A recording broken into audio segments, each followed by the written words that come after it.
Los libros son fuente de conocimiento, experiencias e historias.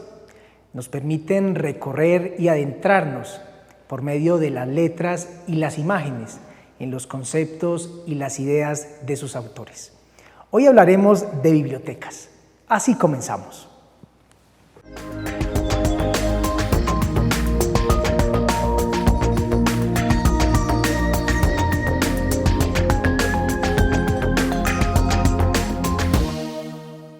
Bienvenidos, bienvenidas a una emisión más de Cortésmente. Hoy es un gusto tener un gran invitado, Luis Bernardo Yepes. Él es bibliotecólogo, promotor de lectura, escritor, un hombre que ha dedicado su vida al trabajo con las bibliotecas, con la lectura, un apasionado por los libros y pues realmente para mí es un gusto, Luis Bernardo, tenerlo acá en el programa. Bienvenido. Camilo, muchas gracias y muy contento de estar aquí contigo y con el municipio que me acogió. Qué bien, sí, porque adicionalmente es un gusto, ya me imagino que se siente guarceño. Sí, ya me siento guarceño, ya soy presidente del Consejo del Barrio, que es mucho cuento. Qué bien, qué bueno. Luis Bernardo, usted trabajó muchos años y dirigió las bibliotecas de Confenalco. Confenalco ha sido un referente en ese trabajo bibliotecario y quisiera que primero nos contara para usted qué importancia ha tenido en la historia las bibliotecas. Bueno, para mí son la salvación. A mí me han salvado las bibliotecas. De hecho, el libro por el que más me conocen a mí se llama No soy un gángster, soy un promotor de lectura, porque yo nací en la Comuna 13 y con todas las dificultades que suelen tener estos barrios que no han sido muy acogidos por el Estado. Entonces se crea uno como a la buena de Dios.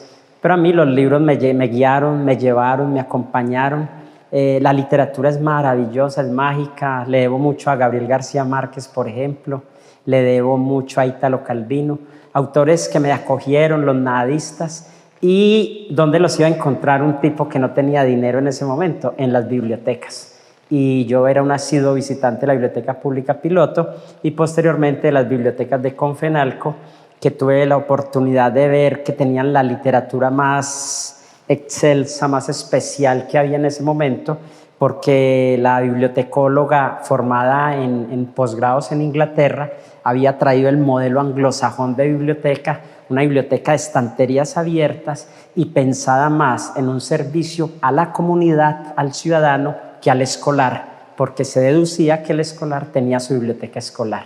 Ahí quiero que empecemos justamente a adentrarnos, a meternos en esa estructura de lo que es la biblioteca y digamos que bajo la referencia de la historia, las bibliotecas han conservado, han sido como ese banco de conocimiento, un banco bueno porque este sí está al servicio de la comunidad y pues han permitido, como usted lo decía, que las personas de manera gratuita accedan a la literatura, no solo como consulta, que adicionalmente muchas veces la idea de biblioteca siempre ha estado referenciada a ir a hacer una tarea, que ahorita hablaremos un poco de cómo se han transformado también estas formas, pero quisiera que con respecto a esa historia que viene desde hace muchos años, esa conservación, esa clasificación, ese orden de los libros, habláramos un poco de eso, o sea, cómo empieza a surgir, digamos, que ese modelo de lo que es una biblioteca y cómo ha ido llegando a los pueblos.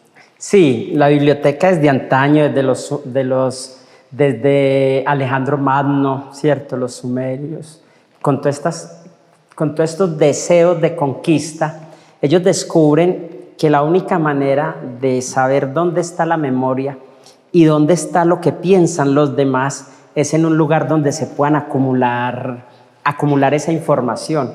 Y descubren, obviamente, que esa información está en la palabra escrita, independientemente que en su momento estuvo en tabletas de barro o estuvo en papiro o en pergamino, en las mismas piedras. Los petróglifos hacen parte de información que se consignó de la humanidad, pero las grandes conquistas se dan en la medida en que uno es capaz de tener ese conocimiento. Y ese conocimiento se mete en un espacio gigantesco que es la biblioteca, que inclusive el de las bibliotecas que más fama tuvieron ha sido la Biblioteca de Alejandría. Y esa biblioteca descubre que no es fácil leer lo que hay allí, sino que tiene que tener una suerte de clasificación. Entonces se empieza a decir, vea, este hablaba de religión, este hablaba de guerra, de política, de ciencia, de naturaleza, y así empiezan las bibliotecas a clasificar y a segmentar el conocimiento, hasta llegar a una era muy moderna, que es la que manejamos la mayoría de bibliotecarios de este lado del mundo, que es la clasificación decimal Dewey, donde logran clasificar en 10 áreas el conocimiento.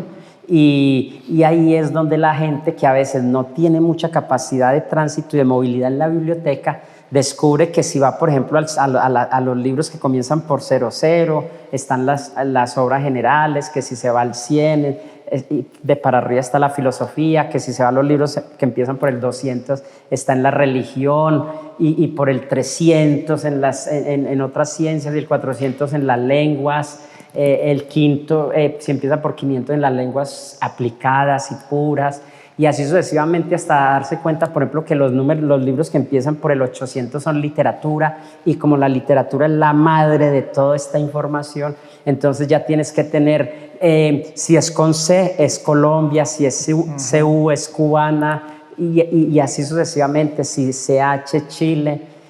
Entonces se va quedando como un conocimiento clasificado, que es lo que le permite a las personas moverse fácilmente entre las bibliotecas, que es el asunto que tendría que empezar a estudiar y a clasificar la gran red mundial que es Internet.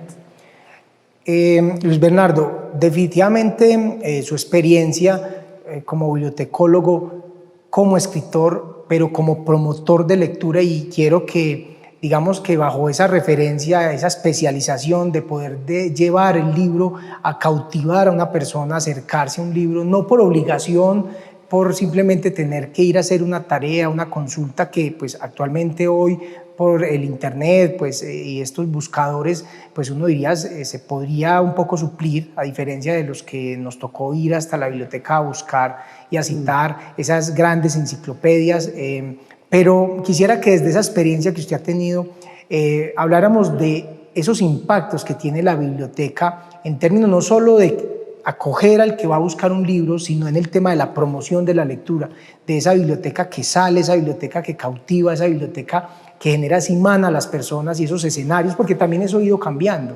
Esa rigidez, ahorita usted lo mencionaba, de estantería abierta, eso también es muy importante. Claro, lo que pasa es que la cultura nuestra, que es una cultura de país tercermundista y hay que reconocerlo, no es una cultura lectora.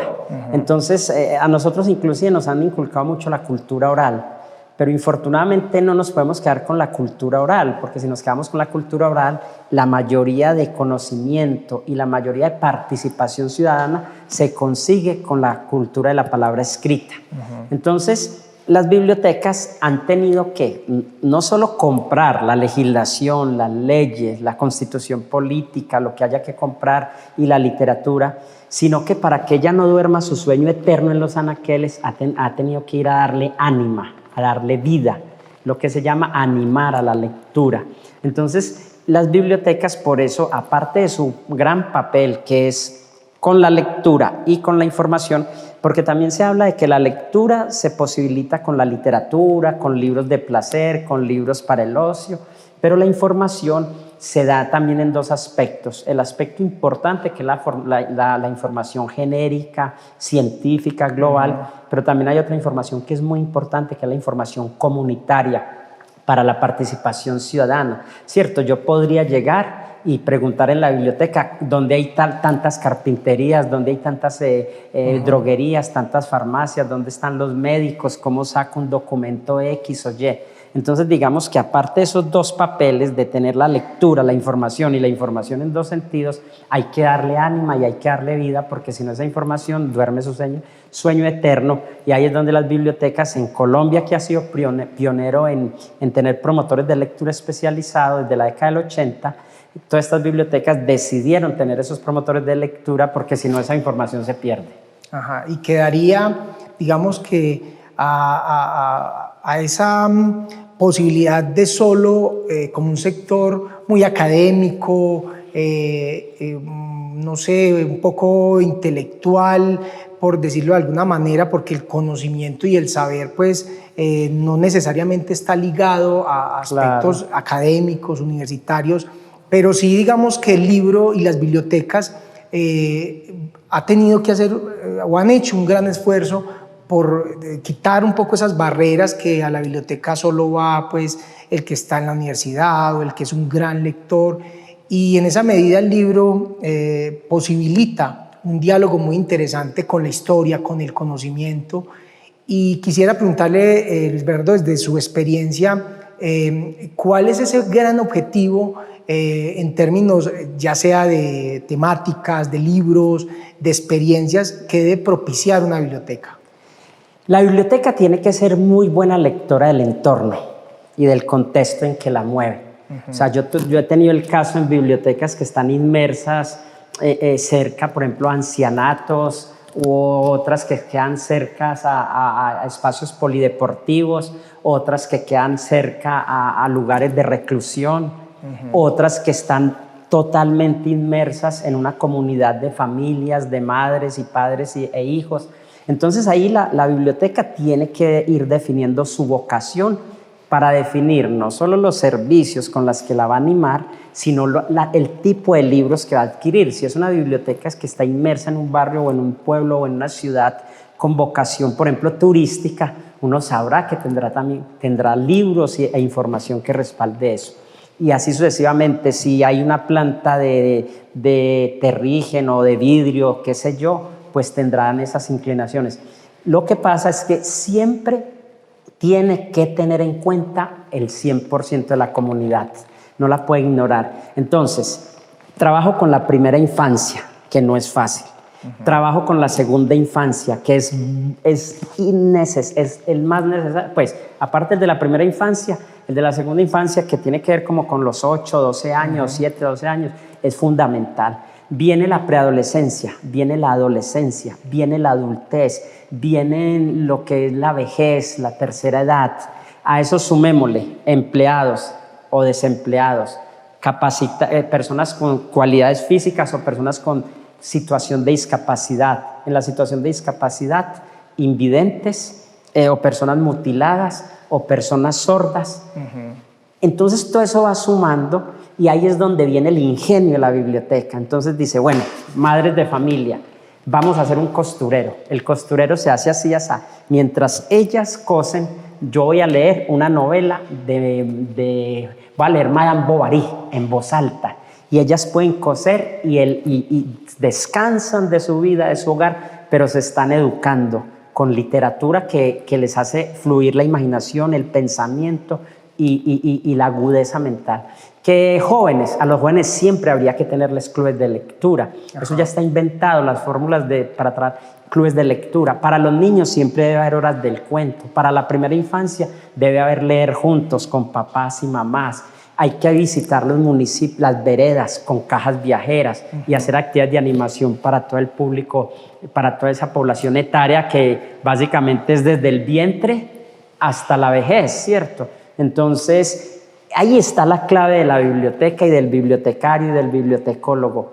Poder leer esas comunidades e enfatizar en esos temas. Que si la biblioteca está en un lugar, por ejemplo, donde solo hay intelectuales, tener mucho cuidado que esos intelectuales no se le arrastren todo el presupuesto con los libros de ellos o de medicina o de mecánica o de no sé qué y las actividades todas centradas en ellos y margines el resto de la población. Otras veces ahora ve uno la necesidad, por ejemplo, de población de calle. Esa población, bibliotecas como Los Ángeles en Estados Unidos tienen unos programas brutales en relación con trabajo con personas de calle, con personas que están marginadas de toda posibilidad, básicamente porque el vicio, por ejemplo, la llevó allí. Esas personas también tienen espacio.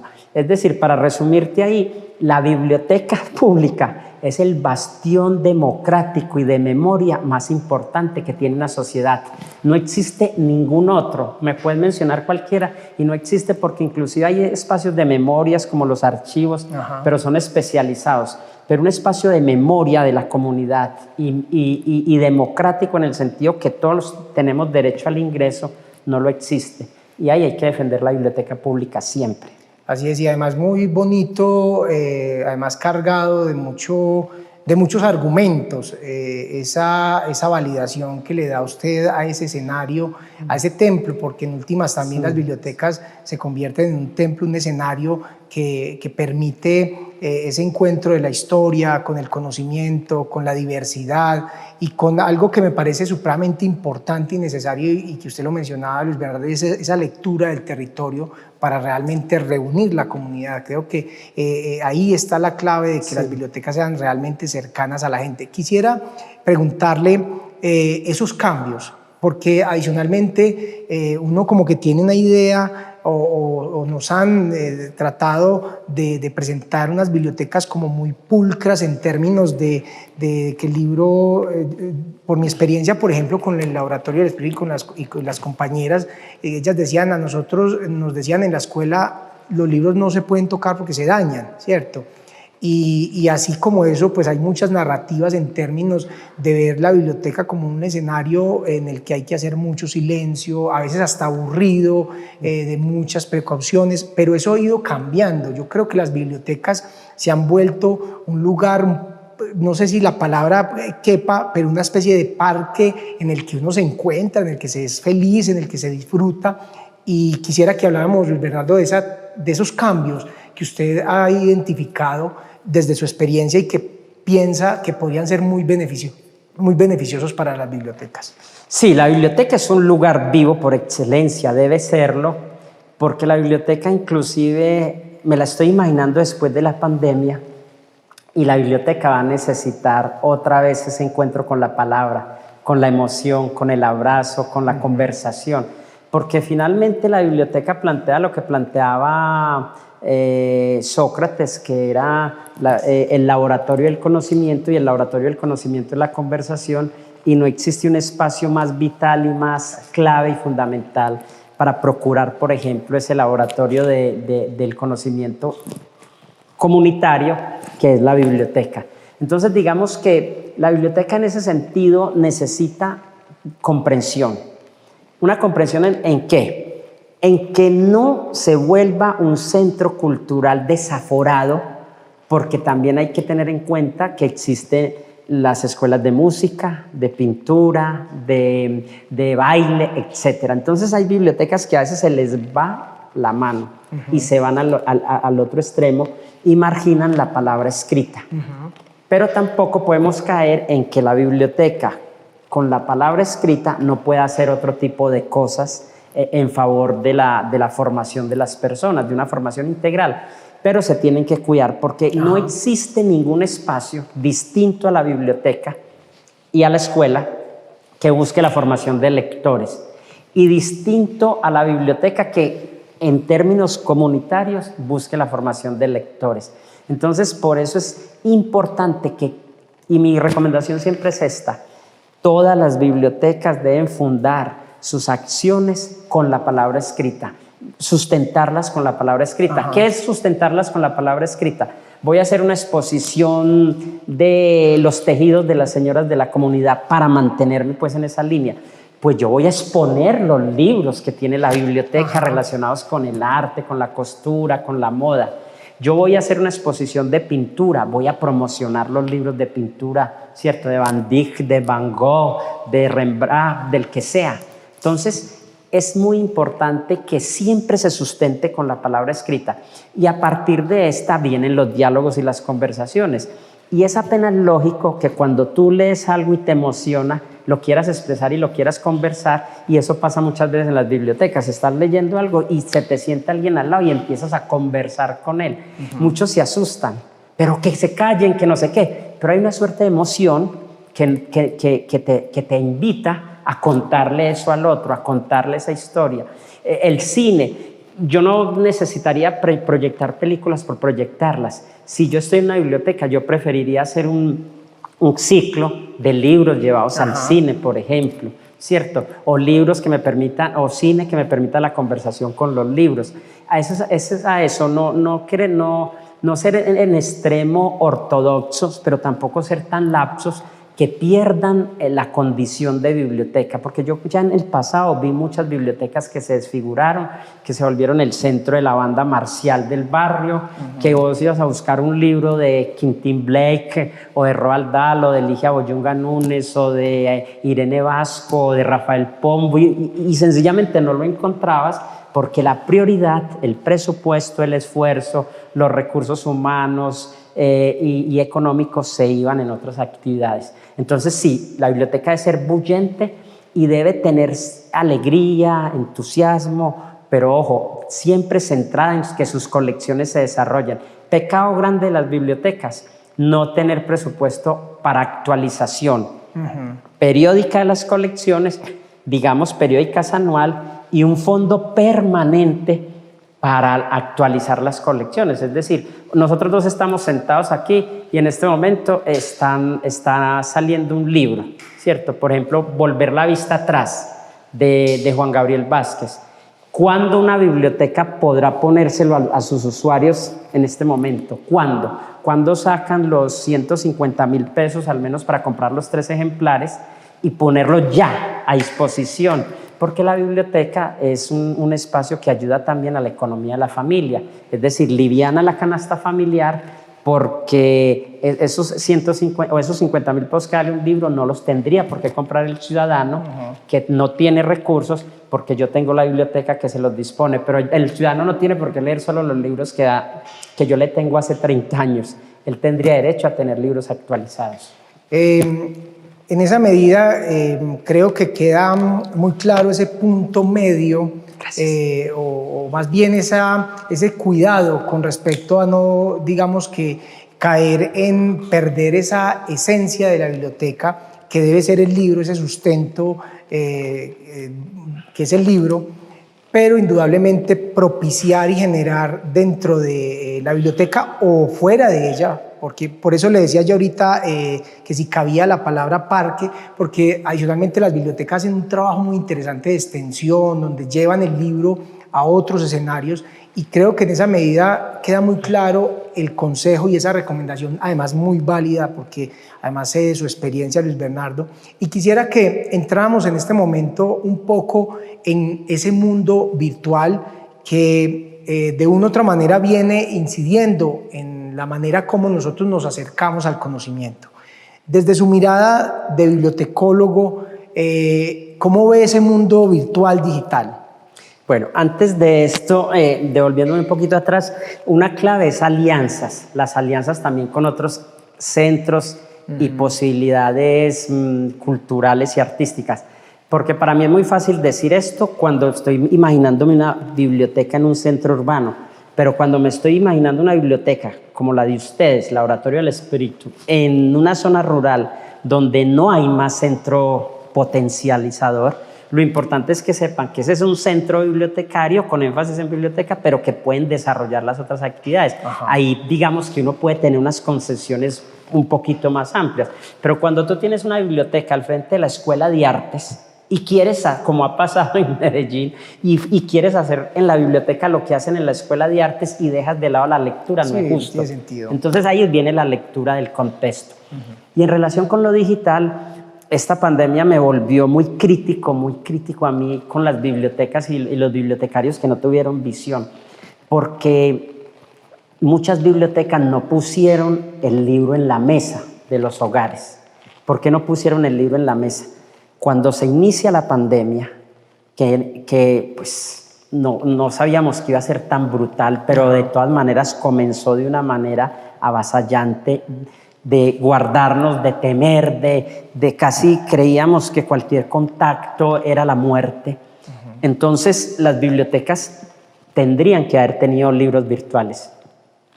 El libro virtual es que Overdrive lo viene trabajando desde antes de 1985 con mucha potencia, bases de datos donde están todas las áreas del conocimiento como si fuera una biblioteca, solo que tú compras para tu biblioteca lo que necesites.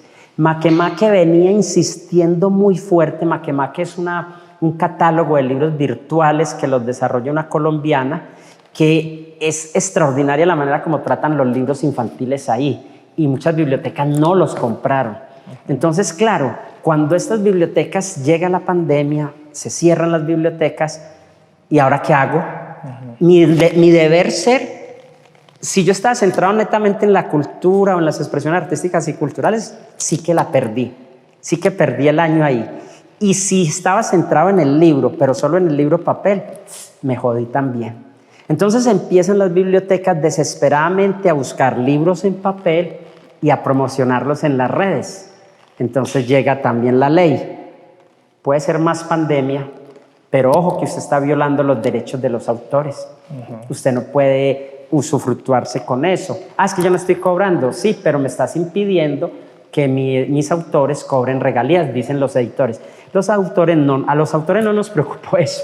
Realmente, si a nosotros nos leen los libros, así no nos den plata, finalmente nos terminamos quedando tranquilos porque uno escribe es para que le lean.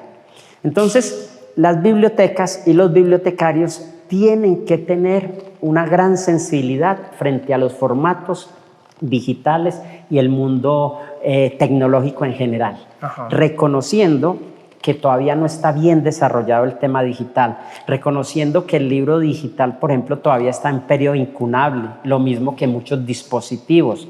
Hay dispositivos muy poco amigables. Reconozco que el teléfono no es amigable, el computador no es amigable, la tablet no es amigable, tiene una luz azul muy dañina, muy fuerte.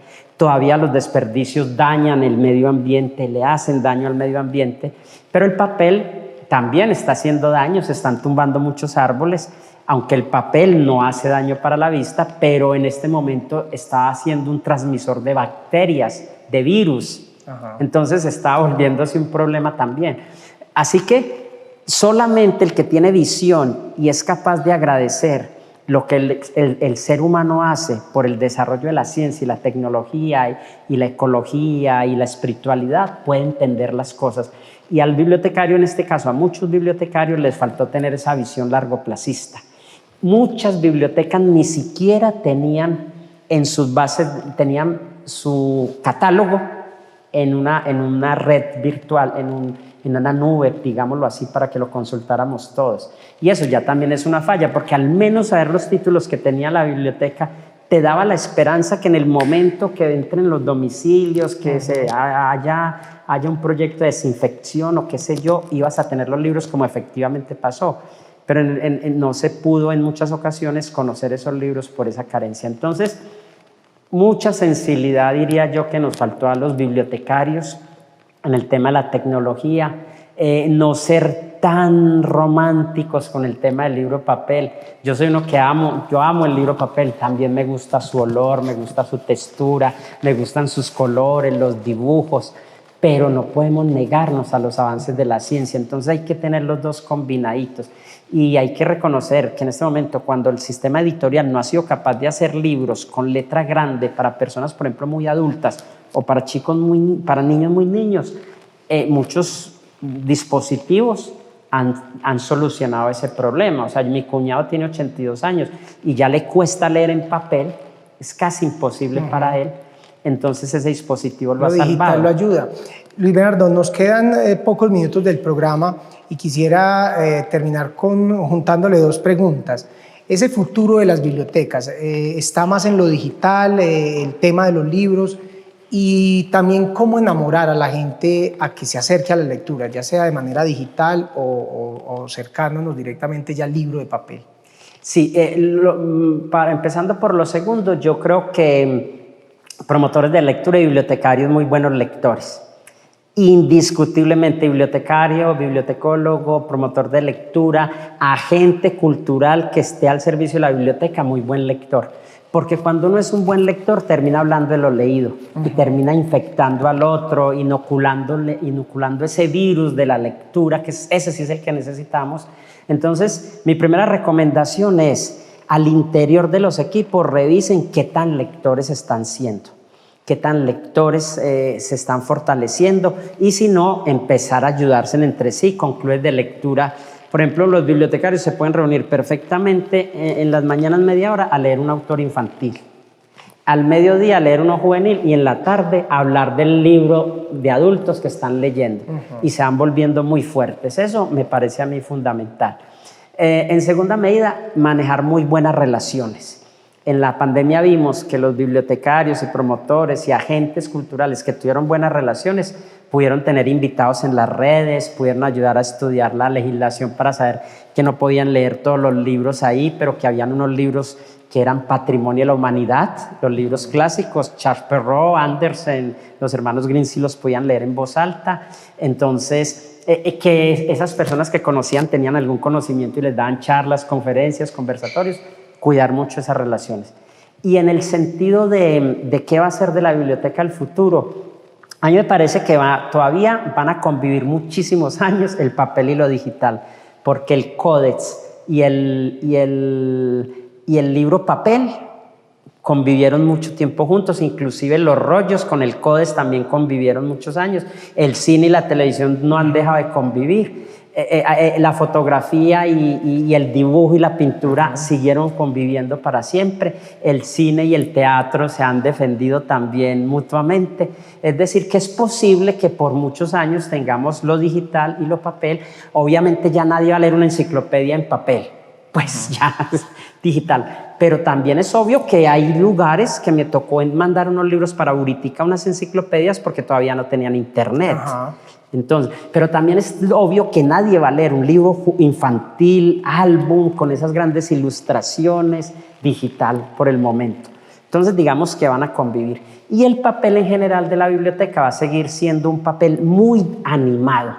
La biblioteca que va a triunfar va a ser la que tenga una buena parrilla de acciones de animación bibliotecaria. Y digo bibliotecaria porque ahí incluye todo. Incluye lo que sea capaz de inventarse con proyectos de ecología, con proyectos de humanismo, con proyectos de literatura, con proyectos de arte, de pintura, alrededor de la palabra escrita. El que mantenga ese banquete, esa alegría, porque inclusive ahora la gente va a necesitar más espacios de encuentro. Entonces, en definitiva, como decían los ingleses, sigue siendo la universidad de la esquina, la biblioteca pública, y seguirá siendo un lugar de encuentro para las personas.